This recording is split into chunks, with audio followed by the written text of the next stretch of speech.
Today I'm going to show you how to mix Dektol, which is developer for paper in the darkroom.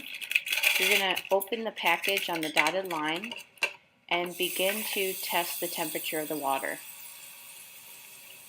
You need to set it between 90 and 100 degrees. Using the thermometer, make sure that it's warm enough. And I usually do this in the darkroom sink. Fill up 2/3 of the way with water and begin to pour the chemical.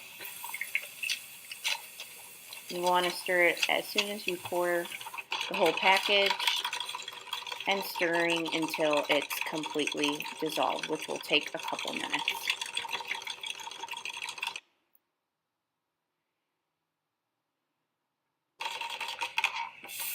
Once it's completely dissolved, you want to fill it up the rest of the way to the brim with the same temperature. And you're going to continue to mix it until it's completely dissolved. And once that's ready, you're going to take the storage container that says Dektol on the side.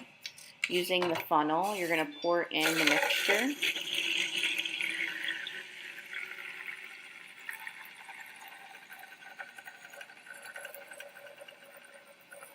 Carefully not to spill, and make sure you do this over the sink.